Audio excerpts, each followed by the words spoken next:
La inteligencia artificial generativa transformará sin duda la economía y los mercados, pero su adopción con éxito va más allá del uso de herramientas. Dependerá sobre todo de visión estratégica y liderazgo efectivo. Para discutir este tema tan trascendente, es un honor presentar la mesa panel The Banking Industry Journey Towards the Gen AI Era, A Leader's Perspective, con los distinguidos panelistas Alejandro Valenzuela, Chairman de Banco Azteca, Andrés Rodríguez Lederman, CEO de Ualá México, Jorge Familiar, tesorero del Banco Mundial, José Antonio Murillo, CEO de RappiCards. Y para moderar este panel, Susana Sáenz, destacada periodista del medio financiero. Damos la bienvenida a todos ellos a la Risk Management and Trading Conference 2024. Muy buenas noches y pues bueno, es un honor para mí estar con estos personajes de tal nivel para hablar de este tema tan interesante. Ya estamos cerrando el día, pero creo que es un tema sumamente importante que a todos nos interesa, como la industria bancaria, la industria fintech que están transitando hacia esta era de la inteligencia artificial generativa. Bienvenidos y gracias por acompañarnos. Al contrario, muchas gracias. Pues bueno, como les decía, creo que este es un tema muy interesante en un momento en el que vemos profundos cambios en los bancos, en las fintechs, en la forma en la que operan y en la que sirven a sus clientes precisamente con la presencia de la inteligencia artificial. Entonces, bueno, cada uno desde su trinchera nos irá diciendo qué es lo que está viendo, cómo está el panorama, lo que viene, los retos y las oportunidades. Me gustaría empezar con Alejandro, hablando de cómo la inteligencia artificial puede contribuir a cerrar la brecha y tener una mayor inclusión financiera. ¿Y tú cómo lo estás viendo desde tu banco, Alejandro? Con mucho gusto. Primero, pues es un placer estar contigo, Susana, obviamente con José Antonio, con Jorge, con Andrés. Pues digo, son gente realmente impresionante. Desde la trinchera de un banco popular, curiosamente uno diría, bueno, pues cómo está la inteligencia artificial penetrando la organización, y la realidad pues está entrando en todos los ámbitos, porque en la parte front, digamos, pues está todo el tema de la personalización, de generar productos que ya van usando los datos enfocados a darle una oferta de valor a cada uno de los individuos, a cada uno de los clientes. Y pues obviamente es un cambio radical, porque venimos de una visión de producto a una que ya es realmente céntrico al cliente. Pero luego pues van siguiendo cuestiones no solamente de productos, de mercadotecnia, pero en el middle y en el back también están pasando cosas impresionantes. Una de ellas es claramente, bueno, pues todo lo que tiene que ver con operaciones, hoy en día con los chatbots, hoy en día con los algoritmos, temas que nos llevaban días procesar o días responderle a un cliente, hoy se hacen en cuestión de minutos y si no es que de segundos. Entonces es un cambio radical en la forma que atiendes al cliente. Le has quitado fricción a la relación. Tercero, pues obviamente todo el tema que tiene que ver con el manejo de riesgos. La realidad es que estas herramientas te van permitiendo a través de los datos entender mucho mejor los riesgos que estás de alguna forma asumiendo y te puede ayudar a tomar mejores decisiones. Cuarto, bueno, pues obviamente todos los temas de innovación, estás generando nuevos productos que la realidad te están permitiendo entender dinámicas que son agnósticas a la forma que vemos las cosas, sino más bien los datos te están permitiendo entender y pues obviamente con esta herramienta puedes, tu time to market se puede volver muy rápido, se puede realmente ver espectacular. Y bueno, pues como todas estas herramientas, voy a dejar que mis compañeros también obviamente le entren al tema, tiene riesgos y tiene cuestiones que luego si quieren entramos que hay que también tenerlos muy claros en la mente, pero aquí me paro para obviamente escuchar a los Muy bien. demás. Andrés, si quieres tú nos puedes hablar precisamente desde la perspectiva del ecosistema fintech, ¿qué experiencias han tenido en los últimos años con la inteligencia artificial y cómo lo están viendo? ¿Cómo ven el panorama? Sí, sin duda. No sé si me escuchan bien. ¿Ahí? ¿Sí? ¿Se escucha bien? Me sostengo el micrófono por las Perfecto. dudas, creo que ahí. Gracias. Bueno, como buena empresa de origen fintech, finanzas y tecnología para nosotros es nuestro ADN. Hemos trabajado desde el inicio en hacer una plataforma 100% digital y obviamente dentro de todos los avances tecnológicos lo que es inteligencia artificial nos entusiasma mucho, más que nada porque nuestro foco está en la eficiencia, ¿no? Esa eficiencia que se da en poder manejar grandes cantidades y volúmenes de usuarios con un equipo más chico, sin los costos de estructura de la banca tradicional, Y obviamente dentro de lo que es la inteligencia artificial en sí, vemos gran potencial en lo que es la atención al usuario y un poco esto de poder segmentar mejor la comunicación, los mensajes, entender mejor al usuario, poder procesar grandes volúmenes de datos muy rápido y más que el tema de procesamiento es la calidad de procesamiento. La inteligencia artificial nos va a dar la posibilidad de poder procesar mejor esos datos y obtener mejores resultados de cosas que históricamente siempre fue muy complicado de manejar. Aparte de eso, en lo que es la parte de productos, el desarrollo de los productos, hoy en día en los equipos de desarrollo ves un gran potencial porque por ahí procesos en los cuales se tardaban días en desarrollar, hoy la inteligencia artificial los puede hacer en cuestión de horas.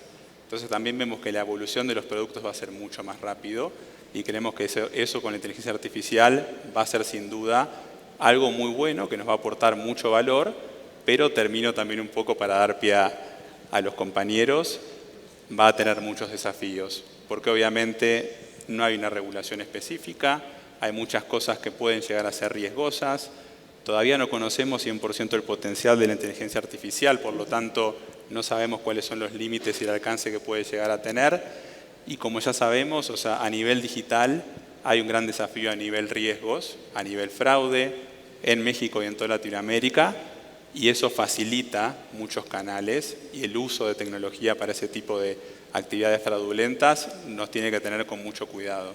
Entonces, estamos súper entusiasmados con la eficiencia de la propuesta de valor que puede generar, pero obviamente atentos a cómo se va evolucionando la parte regulatoria y la de seguridad. Y en un momento ahondaremos más justo en ese tema de seguridad y regulación, que todavía está como muy, lo hemos platicado a lo largo del día, ¿no? Todavía está, hay mucha incertidumbre al respecto en diferentes países. Ahora, Jorge, tú desde el Banco Mundial, ¿cómo ven el panorama? ¿Qué sí puede ser y qué no la inteligencia artificial? Yo creo que aquí hay un debate muy interesante, ¿no? Porque creo que hay un acuerdo en que la inteligencia artificial va a transformar la forma en la que vivimos, la forma en la que interactuamos, va a tener un impacto sobre la productividad, va a tener un impacto importante sobre el crecimiento económico. En lo que no hay necesariamente acuerdo es en la magnitud del cambio, ¿no? Hace unos meses escuché a Elon Musk decir que esperaba que en 5 años el 90% de la inteligencia total iba a ser inteligencia artificial. Y en 10 años, solo el 1% de la inteligencia total iba a ser biológica. Ese es un punto de vista, ¿no? Por otro lado tienes, por ejemplo, el profesor Acemoglu del MIT que dice, pues miren, la gran mayoría de los trabajos que existen el día de hoy se crearon gracias a la evolución tecnológica y no existían en 1940. Y por otra parte, el tipo de trabajo que se puede automatizar utilizando inteligencia artificial no es tan significativo como se piensa. Entonces el impacto en productividad y en crecimiento económico va a ser mucho menor de lo que algunos prevén. Y yo lo que diría es que la mayoría de las instituciones financieras y administradores de fondos están en medio, ¿no? Creen que el impacto va a ser significativo, que hay grandes oportunidades y que va a haber grandes oportunidades también para la gente, ¿no? Los trabajos no van a desaparecer, se van a transformar. La preocupación que yo sí tengo es, en esa transformación hay un problema de desigualdad. En el corto plazo, el impacto para algunos segmentos de la sociedad no van a ser iguales, y ahí es un área donde tenemos que tener y prestar mucha atención. ¿Cómo en qué sectores? Y esto va un poco ligado a la pregunta a lo que platicábamos con Alejandro, si puede ayudar a cerrar esta brecha y a generar una mayor inclusión financiera. Bueno, ya hablando de instituciones financieras, a mí no me cabe la menor duda que todo lo que tiene que ver entre interacciones de los usuarios con instituciones que son complejas por naturaleza, se puede simplificar de forma enorme gracias a la inteligencia artificial. Para dar un ejemplo, soy el administrador de la pensión del Grupo del Banco Mundial, ¿no? Entonces piensen en un pensionado, una persona pues de edad avanzada, con cierto nivel de entendimiento tecnológico y que además está interactuando en temas que son de muy alta sensibilidad, porque son temas económicos y que tienen un cierto nivel de complejidad. Estamos programando, utilizando inteligencia artificial, los chatbots de diálogo, de tal forma que se respondan las preguntas como las gentes las van a hacer. Y eso va a facilitar muchísimo la interacción de los usuarios con la pensión. Bien. José Antonio, ¿ustedes cómo lo están viendo desde Rappi, justamente esta parte de inteligencia artificial integrándose a los servicios financieros? Sí, claro que sí, un gusto estar con tan distinguidas personas, Alejandro Valenzuela, que le tengo una admiración enorme, y colegas tan distinguidos. Les voy a decir una aproximación o lo que estoy yo viendo en primera fila como un practitioner, ¿no?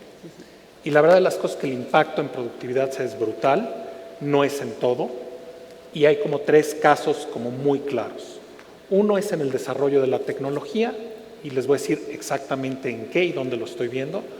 2 es en la atención al cliente. Y 3, un poco el cómo accedes al conocimiento de la empresa de una manera eficaz. Entonces déjenme les digo de estas 3 cosas. En la parte de tecnología, lo que yo estoy viviendo y lo que está ocurriendo es, por ejemplo, en el tiempo en el que yo puedo resolver un bug en mis desarrollos, lo he cortado a la mitad utilizando Copilot. Ese es un dato. Número 2, proyectos nuevos de tecnología que empiezan de cero, los estoy cortando en un 20% del tiempo. Número 3, cosas que son como el día a día de la administración y que son pequeñas, no vale la pena hacerlo. En la parte de desarrollo tecnológico es una promesa muy grande. Como dijo Alejandro, hay riesgos también que yo veo hacia adelante, pues, sobre todo las nuevas camadas de ingenieros tendrán que tener la guardia muy alta de que si ya lo tienes, cómo vas a curar lo que te da la máquina, qué tan rápido llega alguien a tener experiencia, pues pueden ser procesos lentos de desarrollo. Entonces, el primer impacto que yo veo es una ganancia en productividad muy grande, que después veremos qué es lo que pasa. Número 2, en la parte de clientes, es que al final del día lo que quieres es pues, atender mucho más rápido al cliente, mucho mejor. RappiCard es una empresa que tiene poco más de 3 años en el mercado, tiene ya más de 1 millón de clientes y tenemos un NPS que, pues, con todo respeto a los colegas que no se han dormido ahorita mientras hablo, pues es el más alto del mercado. Y eso es gracias a una combinación de inteligencia artificial e inteligencia natural. Entonces, al final del día, y eso quizá vale para todo, inteligencia artificial sí, pero tiene que tener un basamento de inteligencia natural en que lo estás aplicando. ¿Y a qué me refiero con que tienes a clientes más contentos? Pues les respondes mucho más. Primero, pues no tienen para qué contactarte porque tienes una buena tecnología que evita que tengan un problema. 2, tienes, si tienen un problema, les resuelves a la primera y rápido. Y entonces las tasas de resolución al primer contacto son métricas que nosotros nos fijamos mucho. En cuánto tiempo le resuelves a un cliente. Vivimos en este mundo de inmediatez, donde la gente quiere la respuesta, toda la respuesta y ya, ¿no? Y eso es lo que debes estar dispuesto a hacer. Y número 3, la parte que es quizá es un poco menos clara, pero todas las empresas tienen este conocimiento dentro de la empresa que se crea y se va destruyendo, ¿no? Todos creemos que entendimos algo y luego 2 años después se nos olvidó y ya se fue la persona. Y entonces, ¿cómo accedes? Entonces existe esto que se llama GAR, que es propiamente cómo te comunicas con lenguaje natural y puedes extraer ese conocimiento que existe en la empresa. Por ejemplo, yo corro muchos experimentos que son como lo que se llaman randomized control trials, ¿no? Como las vacunas, ¿no? Grupos de tratamiento, control. Aprendes y tratas de entender la causalidad de las cosas. Pero pues como cuando corres muchas de esas cosas, pues ya se te olvidó lo que aprendiste hace un año, que creías que aprendiste. Y la inteligencia artificial, creo que esa es una gran promesa de cómo puedes acceder a ese conocimiento de una manera muy ágil. Sí, creo que es algo que continuamente se está actualizando, ¿no? Hace un par de años, en la última conferencia anual de inversionistas de Charlie Munger con Warren Buffett de Berkshire, que tuve la oportunidad de estar por allá, decía, I prefer old-fashioned intelligence, porque decía, la inteligencia artificial creo que es como la bomba atómica, ¿no? Una vez que la sueltas, se expande y no hay cómo controlarlo, ¿no? Pero bueno, sin duda hay beneficios, hay riesgos. Y justo ahí les quiero preguntar cuáles son los principales cambios, los cambios más fuertes que ven en el sector con la inteligencia artificial y cómo se prepara la banca comercial, las fintechs e instituciones como el Banco Mundial. Alejandro. Le vuelvo a entrar yo. Bueno, primero pues obviamente reconocer los desafíos que implica esto y de entrada desde una visión de gestión pues requiere el liderazgo y también la capacidad de imponer la transformación porque claramente vas a encontrar resistencias. El status quo, particularmente en instituciones que tienen el legacy, el legado que vienen acarreando, pues hay numerosos compañeros que pues, prefieren que no se venga este tipo de cambio radical. Y aquí lo que yo siempre comento es que pues tienes que verlo con tres tipos de equipos. Una institución grande, pues aquí somos más o menos 55,000 individuos trabajando en Banco Azteca. Hay un grupo de individuos que están en el day to day, o sea, tienen que estar asegurándose que las cosas continúen funcionando lo mejor posible, pero pues ellos no van a generar los cambios y la transformación, irán llevando a algunas cosas. Hay otro equipo que además del day to day, pues es el que está haciendo la transformación. Están justamente viendo las nuevas tecnologías, las nuevas capacidades para ver cómo lo mandan al day to day y con eso vas transformando los procesos. Pero hay un equipo que tienes que mantener a distancia, que de hecho no lo puedes mezclar con los otros, que es el disruptor, es el que está en la disrupción. Y ese equipo lo que está es justamente para ver cómo mata a los otros dos, así como suena. Porque si ellos no se encargan de buscar cómo matarlos, pues alguien más los va a matar y nos va a matar a todos. Y la realidad es de que el convivir con esos tres grupos son dinámicas muy complejas, porque pues obviamente hay temor, hay temas de eso. Y luego, bueno, pues hay otro tipo de temas que son fundamentales, además de este manejo del liderazgo. Pues todo lo que tiene que ver con la transparencia y la ética en el manejo de estas nuevas herramientas. Y de alguna forma lo tocaba Jorge, lo tocaba también José Antonio y Andrés. La parte regulatoria me parece que va a ser extremadamente compleja. Y el regulador tiende a rezagarse. El regulador tiende ya a estar atrás de la curva y muchas veces está tratando de regular algo que ya pasó y que no necesariamente le entiende. Y bueno, si en un momento dado esto genera un riesgo sistémico, pues ¿cómo le vas a entrar a estos toros, no? Si el regulador no está entendiendo lo que está pasando. Aunado a esto, hay que ver con mucho detalle cómo se van a manejar los algoritmos. El algoritmo, por definición, trae sesgos. Trae temas que de alguna forma hay que analizarlos y por eso la transparencia es muy importante, porque si esos sesgos no se corrigen, pues al final del día puede discriminar. Jorge tocaba el tema de los que se van a incluir y los que no se van a incluir. Y hay un tema adicional, y con eso termino, que es todo el tema que tiene que ver con la educación y la capacitación. Todos ustedes son individuos muy sofisticados, que conocen muy bien el tema de las finanzas, pero en muchos países como el nuestro, pues el sistema educativo no los va formando para entender ni siquiera las cosas más básicas en el manejo del dinero. Aunado a todo esto, si esas herramientas no se van sofisticando para llevar a todos los individuos a lo largo y a lo ancho de los contrastes tan fuertes que viven nuestros países, pues va a haber algunos que van a estar en la ola y otros que se van a quedar atrás. Y si no los sumamos y vamos viendo cómo les damos las herramientas y el conocimiento, pues nos vamos a quedar fuera de la jugada. Y ahí puede haber contrastes muy fuertes entre los que sí se pueden sumar a estas tecnologías y los que se quedan rezagados porque no van a tener las capacidades para hacerlo o van a entrar de una forma muy defensiva. Aquí me paro. ¿Qué opinas, Andrés? ¿Cuál es el mayor cambio que tú ves y cómo se preparan? Sin duda los desafíos son diferentes de acuerdo al origen de la entidad, ¿no? Nosotros, al ser una empresa que tiene un origen fintech, hoy ya con licencias bancarias, como decía, nuestro ADN es la innovación. Estamos constantemente viendo cómo hacer las cosas de otra manera y en ese sentido, como decía, estamos muy entusiasmados con eso, con la inteligencia artificial en sí.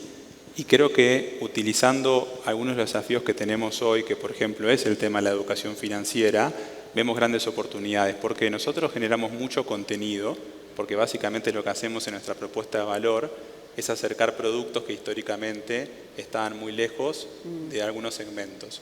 Básicamente lo hacemos con la experiencia del usuario, trabajar en una mejor experiencia del usuario, facilitar todo el proceso de entendimiento del producto. Con la inteligencia artificial eso va a poder ser bastante más específico de lo que hicimos históricamente. Históricamente lo que estamos haciendo a veces es presentar diferentes tipos de tutoriales, pero no todo el mundo lo lee, no todo el mundo lo entiende. Con esto podríamos tener, como mencionamos antes, una herramienta de educación mucho más específica y mucho más eficiente que genere una experiencia para cada una de las personas de acuerdo a su necesidad. Eso nos parece súper importante. Y con respecto al tema regulatorio, sin duda hay un desafío, pero nosotros hemos visto en estos últimos 7 años cómo pasamos de tener una banca 100% física a tener una banca 100% digital en muchos casos. Hoy no tenés ninguna restricción para dar de alta una cuenta, una tarjeta de débito, una tarjeta de crédito, empezar a invertir o pedir un producto de crédito en general o un producto para cobrar en tu comercio. Ahora, el regulador necesita que lo challengeen. El regulador no puede ser el que esté liderando la evolución. Tienen que ser las entidades las que van con propuestas innovadoras que challengeen la regulación existente y el regulador es reactivo ante eso. Entonces depende de nosotros como banca en general y como sistema financiero poner propuestas arriba de la mesa para que esto funcione y ser también lo suficientemente conscientes de los riesgos para que esto funcione bien. Porque lo peor no es que funcione, sino que si funciona mal, generalmente volvemos varios plazos para atrás para poder volver a probarlo de nuevo. Entonces es súper importante que seamos conscientes del potencial, pero que trabajemos con los reguladores y como sistema financiero en que esto sea positivo y que no genere un problema. Sin duda.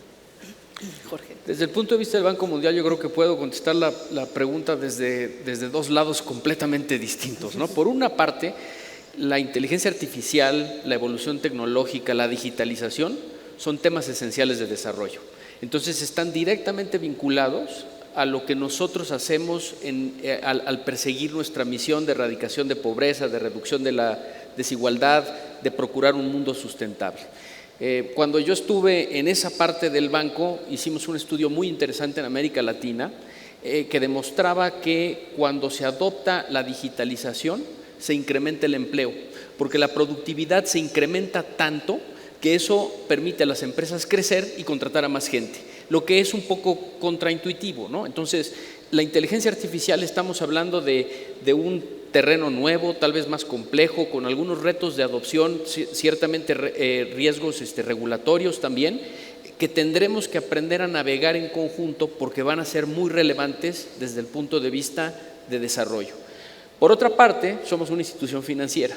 Entonces lo vemos como un tema de productividad. Para un área como la mía, en este momento en el banco, la tesorería o la que manejé anteriormente, la Contraloría, tenemos muchísimos procesos que son procesos que podemos volver más eficientes. Y respecto a cómo navegar inteligencia artificial en la búsqueda de eficiencia, yo creo que hay una ligera diferencia respecto de otras tecnologías. Cuando adoptamos robótica, por ejemplo, lo primero que hicimos fue dejar que cualquiera que quería programar un robot para generar una eficiencia en un proceso, lo hiciera, porque era muy barato y funcionaba. Y de hecho, este approach no fue malo, ¿no? Esta aproximación no fue mala, porque de repente teníamos 20 robots que estaban ahorrando muchas horas de trabajo a la gente. Y de repente una mañana no se presentó a trabajar ningún robot. Y no se presentó a trabajar porque hubo un cambio en un sistema y toda la conexión entre los robots y el sistema se perdió. Entonces ahí decidimos cambiar el approach y seguir algo bastante más serio. Fue un buen principio, pero cambiamos el approach a uno en el que íbamos a identificar, priorizar y programar muy cuidadosamente y asegurarnos que iba a haber consistencia en estas nuevas, digamos, tecnologías o desarrollos que estábamos implementando. Yo creo que con inteligencia artificial tenemos que empezar con la segunda etapa y ser particularmente cuidadosos desde el punto de vista de costos y de retorno sobre la inversión, porque la inteligencia artificial es más cara. Y el otro tema con el que tenemos que tener cuidado, creo yo, es con la confidencialidad de datos que deben de ser confidenciales. Entonces, estos son algunos de los temas que tenemos que balancear en esta búsqueda de más eficiencia, en donde también ya para estas alturas tenemos muy buenos ejemplos, muy interesantes, muy prácticos, muy cercanos, digamos, a la tierra de los que podemos hablar más adelante. Muy bien. José Antonio. Quizá la parte que añadiría es que vivimos en un momento donde el desarrollo va a un ritmo realmente muy rápido. Y en ese sentido, de manera muy pragmática, es cómo puedes incorporar ese nuevo conocimiento y a tu empresa para beneficio de tus clientes de una manera ágil. Y creo que no es que lo tengas tú que inventar, sino qué tan rápido lo puedes implementar. Entonces, por ejemplo, hay todo un campo de investigación que empezó una economista de Stanford que se llama Susan Aty, que se llama el aprendizaje de máquina causal. Y es justo esta idea de cómo puedes realmente entender, un poco en esta última década hemos entendido que de lo que se trata es entender la causalidad de las cosas. Si lo pensamos en las mismas matemáticas, cuando usamos símbolos, ponemos símbolos de igualdad. Por ejemplo, Alejandro y yo, que somos economistas, la típica ecuación monetaria era MB es igual a PY, ¿no? Pero realmente, pues eso no te dice mucho. Lo que quisieras es una flechita, qué es lo que causa qué. Y todos nos quedamos satisfechos con esta idea de correlación, no es causalidad. La mayor parte de los que estamos en este salón fuimos educados de esa manera. Entonces, el paper como fundamental se escribe en 2015 y la pregunta es ¿qué tan rápido tú utilizas eso para ser más eficaz, servir mejor a tus clientes? Y para poder incorporar ese conocimiento de manera ágil sí necesitas dos cosas. Una serie de figuras dentro de la empresa, un poco a la forma de los disruptores que decía Alejandro, pero que estén realmente entendiendo cuáles son las nuevas tecnologías, cuáles son los nuevos avances científicos que se tienen y que tengas el capital humano que pueda incorporar eso de manera muy ágil dentro de tu empresa. Y eso también implica tener esa figura al interior y tener una serie de vinculaciones con académicos clave que te permitan acelerar ese proceso de aprendizaje. Oigan, y justamente en este proceso de implementación, y ya varios de ustedes mencionaron el tema de la regulación. Hay esta disyuntiva de hay que regular la tecnología o el uso, ¿no? Y vemos en diferentes países que todavía están muy atrasados. No sé cómo consideran ustedes el caso de México, ya nos dirán, pero creo que también ya lo hemos platicado aquí, con la velocidad a la que está avanzando, pues creo que es muy importante avanzar en eso, sobre todo por cuidar el interés público, los ahorros, la data, toda esta información de los clientes, ¿no? Entonces, ¿cómo ven el tema regulatorio, Alejandro? Bueno, yo coincido con Andrés que de entrada, como sabemos que el regulador tiende a rezagarse, hay que llevarle propuestas, hay que desafiarlos, hay que invitarlos a justamente entender lo que se está haciendo en la industria para que se sumen o vayan entendiendo. Se requiere una colaboración muy cercana, permanente, y de alguna forma crear vínculos de confianza, porque también es natural que muchas veces el irte por fuera te pueda generar una ventaja competitiva, circunstancial, pero también ahí, en esas lagunas o en esos arbitrajes que se puedan dar regulatorios, puedes generar un riesgo sistémico, puedes generar un problema mayor. Y la realidad es que se requiere mucha coordinación, por eso hablaba de la ética y de la transparencia, porque la realidad es estamos también involucrándonos en terrenos desconocidos, en lo que le llaman en el anglicismo uncharted waters, ¿no? Y se ve obviamente muy atractivo, va a haber cosas maravillosas, sin duda alguna, que ya estamos viendo todos los días, pero también, por ejemplo, las regulaciones no son necesariamente las mismas, ¿no?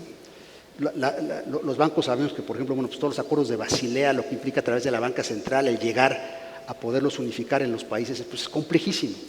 Si a eso le aunamos que pues esto va a requerir una regulación supra y también regulaciones en cada una de las geografías, pues el lograr esa coordinación va a llevar años, seguramente en el seno del Banco Mundial o para América Latina en el seno del BID o en el propio seno del Fondo Monetario Internacional o en el de la banca de pagos internacionales donde por cierto está Agustín Carstens, bueno, se va a requerir encontrar los mecanismos pues, para que nos vayamos entendiendo, pero si no hay una cooperación y apertura en todo esto, porque además con el uso de la digitalización, con el advenimiento del uso masivo de los datos, pues también hay una democratización, pero hay nuevos riesgos, no solamente los temas de ciberseguridad, sino que también tenemos que pensar que los malosos van a usar la inteligencia artificial para atacarnos.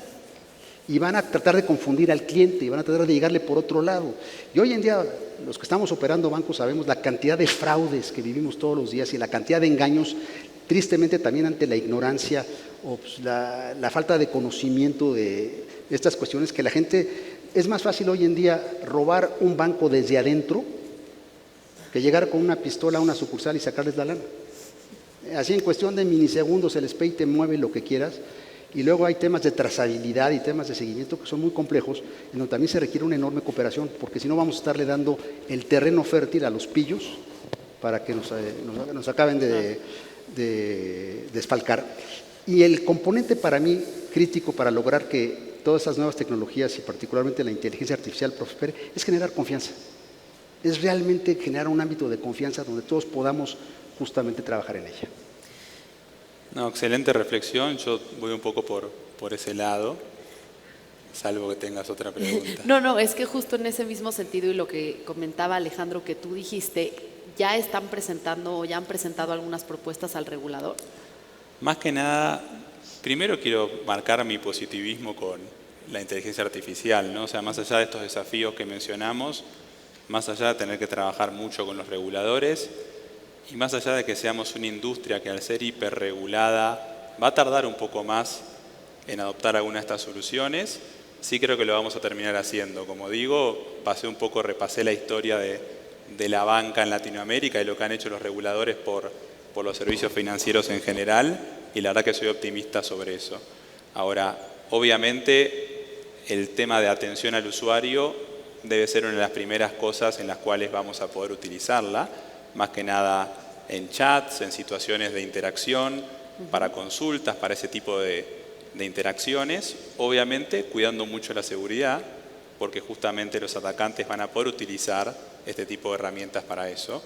Entonces, creo que es uno de los temas que tenemos que empezar a cuidar. Y después, con respecto a cómo hacer para que esto sea seguro, un poco lo que mencionábamos era el regulador sabe que tenemos una responsabilidad grande. El regulador más que la nuestra es la de nuestros usuarios, cuidar el dinero de nuestros usuarios.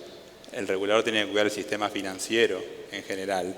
Entonces hay que ser conscientes de esa responsabilidad. Tampoco se pueden tomar decisiones a la ligera solamente por el hecho de adoptar una tecnología. O sea, creo que hay mucho que trabajar y sin duda vamos a tardar un tiempo en poder generar un marco de trabajo conjunto entre sistema financiero, regulador, miembros del sistema financiero, los bancos que estén participando a nivel internacional, que obviamente también van a ser muy importantes como referencia para el marco regulatorio. Así que yo no espero que esto sea inmediato, pero sí puede ser muy rápido, por la experiencia que hemos tenido nosotros en utilizar tecnología en las finanzas. Hemos podido ver que la escala con la tecnología no se puede medir fácilmente, y es poner algo a disposición del usuario y que escale a millones de transacciones en segundos. Entonces hay que ser cuidadosos, pero repito lo que dije al principio, mi optimismo es muy grande con lo que podemos hacer con eso, ¿no? Claro. José Antonio, ¿tú cómo ves el tema regulatorio? Yo lo dividiría en dos partes, ¿no? O sea, toda la parte que es Gen AI, realmente no veo demasiado problema, ¿no? O sea, toda la parte que es resolverle más rápido al cliente sus problemas, realmente no veo mucho problema, ¿no? Quizá en la parte que es un poco más compleja es el uso de herramientas de aprendizaje de máquina en la evaluación de riesgos. Y ahí es donde pueden entrar la parte de sesgos. Y es un poco más complejo, pero yo lo vería un poco, quizá yo sería un poco más proponente de la autorregulación y dejar un poco que las cosas se desarrollen, ¿no? El problema fundamental que hay en México es la falta de acceso al crédito. hay muy poco acceso al crédito y aun cuando pudiera haber problemas, la dirección creo que es la correcta. Lo que estamos viendo con todo el influjo de fintechs en el país Que están es mucho más democratizando personas el que tienen crédito, ¿no? acceso al crédito. Y creo que el problema fundamental, más que en la herramienta de cómo evalúas o no el crédito, es cómo se otorga de manera responsable ese crédito a las personas, donde no sobreendeudes a los clientes, donde los clientes tengan una educación a la financiera básica. O sea, como que de repente, pues sí, pues a lo mejor para manejar un coche te piden la licencia, pues un montón de trámites y pues quieren saber que manejes bien y que hayas tomado clases.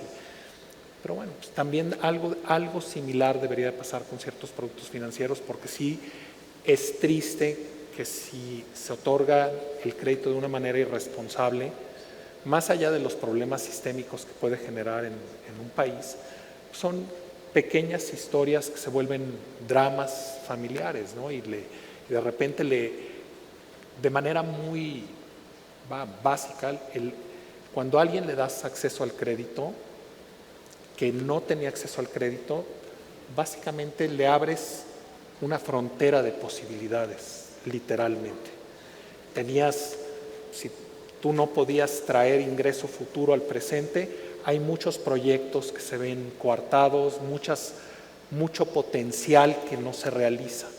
Y ese es el problema de México realmente, que todavía no tiene la gente suficiente acceso al crédito, y no lo veo como algo binario, sino acceso a un crédito de calidad, con líneas de crédito conmensurables al potencial económico de la persona, a precios que sean razonables, que sean acorde al riesgo de la gente. Entonces, yo como lo veo en este momento es que todas estas herramientas y al final no es el algoritmo, sino la data que está atrás dando el poder al algoritmo. Claro. Y hasta este momento lo que está es dando acceso a más gente al crédito. Mi preocupación fundamental es que sea otorgado de manera responsable y que las personas sepan en qué están entrando y cuáles son las implicaciones de no honrar sus compromisos en el largo plazo, ¿no? Y ahí es donde yo creo que debería ser el énfasis de la autoridad. Okay. Esto en la experiencia de México. ¿Cuál es la experiencia internacional, Jorge? ¿Tú cómo lo ves? ¿Cómo ves la regulación en Mira, en más que la otros experiencia países? internacional, hablando por experiencia propia, ¿no? En un pasado muy, muy lejano yo fui regulador del mercado de valores en México. Y después de eso me fui al Banco Mundial representando a México en el Consejo y regresé a ser CEO de Fonacot, que es una institución financiera que emite deuda en el mercado de valores todo el tiempo y que tiene que cumplir con las reglas en las que yo había trabajado algunos años antes, ¿no? Y en una ocasión teníamos que cumplir con una regla y era imposible cumplir con esa regla, ¿no? Y entonces tomé el teléfono y hablé a una de esas gentes que yo había entrenado y que habían trabajado conmigo y le dije, pero es que ¿a quién se le ocurrió esto? Y hay un silencio extraño en la línea y me dicen, pues a ti. Y todo esto para decirles que yo creo que ese es uno de los retos más grandes en este tema, ¿no? El adecuado balance entre tener un marco regulatorio que genera la protección que requieres en el sistema, pero a la vez permite la innovación en algo de lo que todavía tenemos muchísimo por aprender. Y yo sí siento, pero esto no es el Banco Mundial, sino yo, que en esto tenemos que errar un poquito más al lado de dejar hacer que en el lado de prohibir, porque el mundo se va a mover y si prohibimos demasiado va a haber un rezago que va a tener costos. Claro. A ver, a mí me preocupa la parte del rezago, pero también la posibilidad de un riesgo sistémico que decía Alejandro. O sea, ¿qué tendría que pasar para que se convirtiera en un riesgo sistémico? No, pues espero que nunca pase, pero nomás Sí, un yo poquito tampoco. tomando el punto de Jorge, que es muy interesante, el paralelismo para mí es pues, las criptomonedas. O sea, realmente a nivel de gobiernos ha habido una resistencia muy relevante a no dejar que la cripto de alguna forma evolucione o transforme. Y la realidad es que vemos que se ha generado por mecanismos alternos y como que los gobiernos prácticamente a nivel mundial han dicho, no quiero saber de esto. Hay un debate en la banca central, si sacan justamente la moneda digital de banca central, pero la realidad es que no ha querido evolucionar, y ahí comparto contigo, o sea, bueno, pues, ¿qué tanto debemos probar en un momento dado? Lo mismo con estas nuevas tecnologías de un poco de laissez-faire, que es lo que estás diciendo, para que pues vayamos avanzando, ¿no? El tema del riesgo sistémico, a mí lo que siempre me ha preocupado es que no lo ves hasta que ya pasó. O sea, hay algunos de nosotros que ya nos ha tocado vivir varias crisis. A mí me tocó estudiar cuando tuvimos en México la crisis del 82, luego tuvimos otra crisis en el 88, luego tuvimos una que verdaderamente colapsó el sector financiero, que fue la del 94-95. Y la realidad es que las secuelas de esas crisis dejaron muchas huellas para bien y otras para mal. Y el ser cuidadoso y pertinente con todo esto, simplemente el darte los instrumentos y las capacidades para poder enfrentar una circunstancia.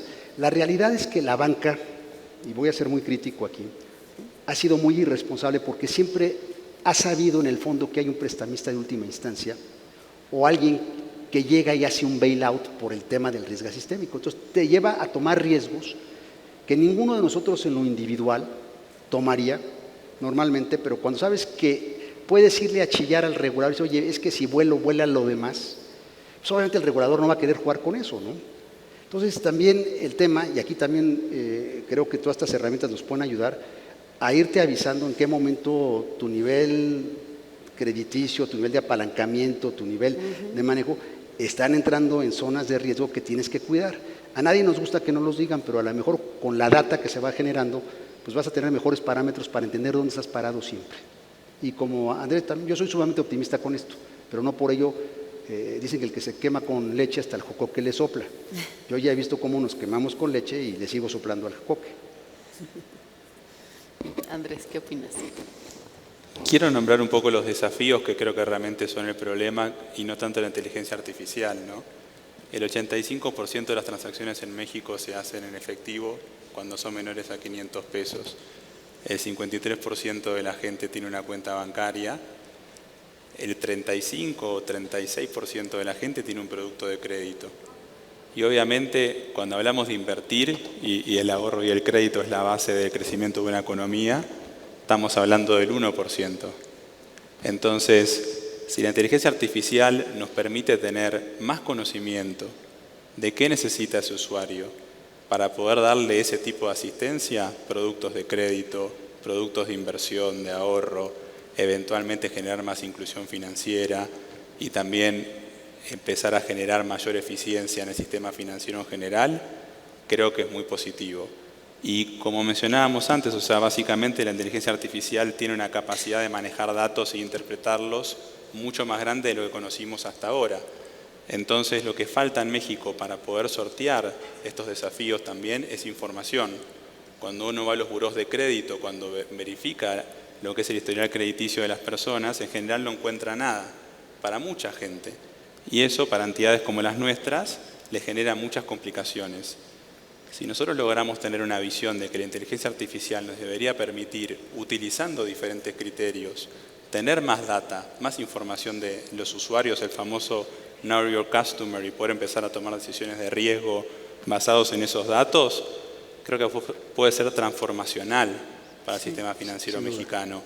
Y la realidad es que hasta hoy no hemos encontrado la forma de procesar esos datos que no están dentro de lo que son los burós tradicionales o los productos tradicionales.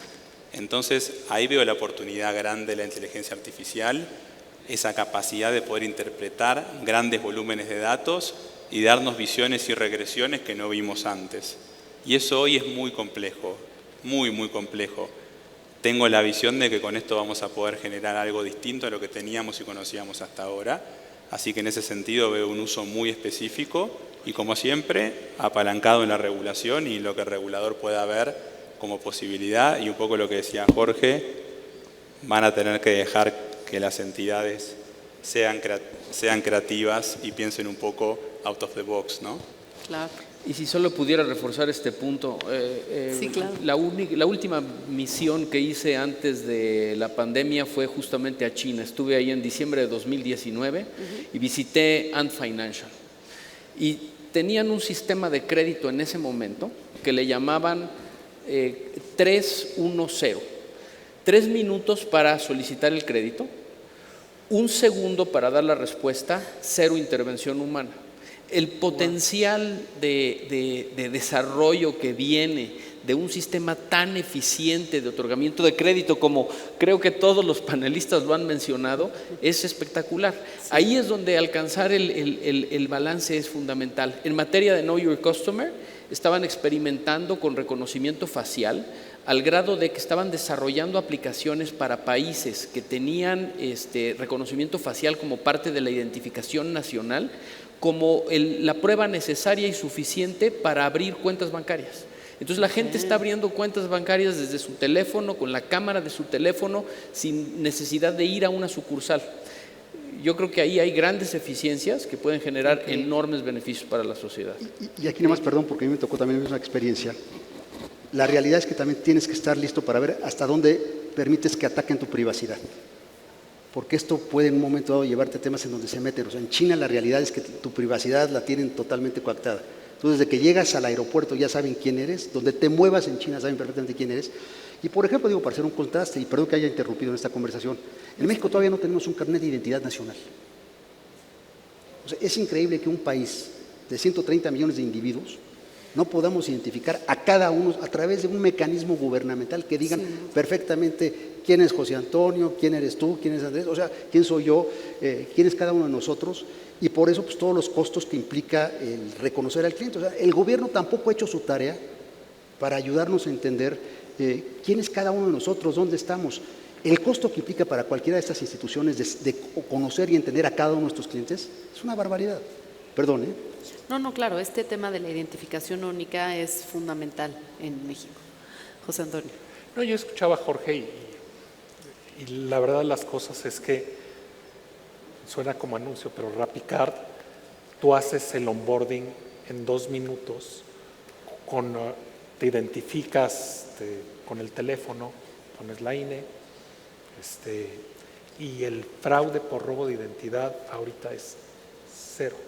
Y en 2 minutos, 1 segundo, tienes una tarjeta digital que la puedes cargar a tu Apple Wallet o Google Pay, ya estás transaccionando o en el mundo digital y además pues un rapitendero te la lleva en 30 minutos a tu casa. Entonces, si es eso que tú dices que lo viste en 2019, si recuerdo, estamos ahorita en 2024 y esta tecnología... O sea, los ciclos de desarrollo son súper cortos, es a lo que voy. Y la tecnología va a una velocidad brutal, ¿no? Y regresando al tema de identificación nacional, ¿no? India no tenía una identificación nacional. Por el Aadhaar. Y digamos, convirtieron en personas a 400 millones de individuos de la noche a la mañana. O sea, nada más piensen en la magnitud de lo que estamos hablando. Gente que no tenía un acta de nacimiento, que no tenía forma de identificarse y de tener acceso a oportunidades económicas, de la noche a la mañana los convirtieron de individuos a personas con plenos derechos. Además, ¿sabes una cosa que es terrible? Que la gente pobre en el mundo en general, con lo que paga es con tiempo. Entonces, la verdad de las cosas... la experiencia de hace 5 años o 10 años de ir a un servicio bancario, en general a alguien rico como que le daban un buen servicio, lo esperaban, era don no sé quién, pero la gente pobre no tenía acceso a los servicios bancarios formales, o era ir a perder horas y horas y horas, y el tiempo de la gente pobre en general no ha sido valorado, ¿no? Y esto es un cambio también brutal, porque muchas veces la gente que está trabajando, oye, no, pues es que la sucursal abre de 9 a 3, pues oye, pues trabajo o voy a la sucursal. Entonces, genuinamente esto, otra vez, expandes la frontera de posibilidades de las personas. Sin duda el potencial es enorme, el potencial para generar mayor desarrollo, para generar mayor inclusión financiera, pero bueno, también hay riesgos, ¿no? Y como ya lo platicamos, pues hay que estar ustedes trabajando muy de cerca con el regulador, con las autoridades, de manera propositiva, para que esto se vaya dando y se vayan actualizando continuamente y no frenen la innovación, pero tampoco pongan en riesgo pues los intereses públicos, ¿no? Los ahorros, la identidad, etc. Preguntas y respuestas, por si alguien tiene alguna pregunta de la audiencia que nos quieran hacer. Aquí tenemos. Adelante.